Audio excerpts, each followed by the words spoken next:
Good evening, BG. I'm Julianna Jellyfish Welker, and you're listening to WJLY The Sting. It is currently 4:55 p.m., 48 degrees, and cloudy, but more on that later.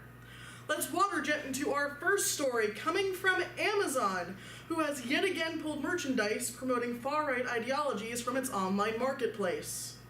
On Thursday, 2 days after BuzzFeed News contacted Amazon, the online retailer removed several t-shirts with slogans and logos promoting the Proud Boys, a far-right men's group that has received notoriety for its frequent involvement in violent demonstrations, including the Unite the Right rally in Charlottesville, Virginia last year.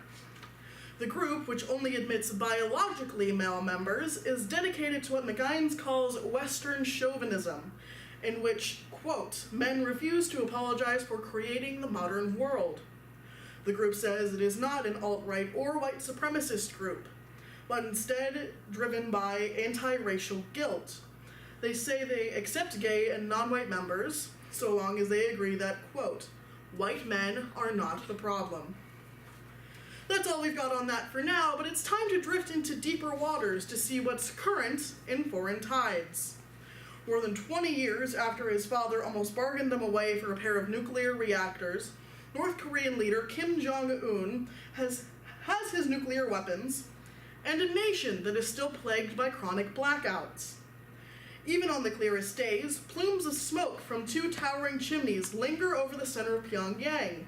The Soviet-era Pyongyang combined heat and power plant smokestacks are the North Korean capital's most recognizable landmarks. If stalled nuclear talks with Washington ever get back on track, helping Kim solve his country's chronic energy deficit could be one of the biggest carrots President Trump has to offer. Hydroelectricity, which is subject to seasonal swings, provides about half the fuel supplied to the national energy grid. Coal accounts for the other half. The grid is leaky, archaic, and badly needing repairs. As we float back into more familiar waves, let's see what's happening on our beaches, where the Vatican has ordered U.S. bishops to delay taking action on the sexual abuse crisis. The Vatican has told the U.S. Conference of Catholic Bishops to delay voting on measures to hold bishops accountable for failing to protect children from sexual abuse. The president of the conference has said in a surprise announcement on Monday morning. Pope Francis met with his ambassador to the United States, Archbishop Christophe Pierre, on Saturday, according to the Pope's public schedule. The Vatican's 11th hour intervention, ordered by its Congregation for Bishops, according to DiNardo, essentially puts the American bishops' reforms on hold. And now, a word from our sponsors. Did you know our oceans are filled with garbage?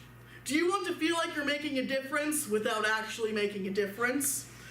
Try reusable straws. Enough to look like an eco-warrior on Instagram without acknowledging that plastic straws are only 0.5% of the actual problem. Call 1-800-35-IRONY, that's 1-800-35-IRONY, to place your order today. Order in the next 30 minutes to ignore the plastic packaging this comes in. Welcome back to WJLY, and come on in, the water's fine. Let's see what the weather has in store for us today. Today, the weather has a high of 52 and a low of 36, with clouds for the foreseeable future. Humidity currently rests at 96%. And as we reach the end of our swim, let's close out with some nautical nonsense. Dan Crenshaw, a Republican congressman-elect, appeared on Saturday Night Live and made fun of Pete Davidson after the cast member made a really bad joke about the wounded veteran's eye patch. During the Weekend Update segment, Davidson was giving his first impressions of the midterm elections when he mocked Crenshaw, who lost his right eye during an attack with an improvised explosive device in Afghanistan. Davidson got a lot of backlash for the joke and took the opportunity on this week's Weekend Update segment to apologize before bringing Crenshaw out to the anchor's desk. Davidson then apologized directly to Crenshaw, who accepted his apology.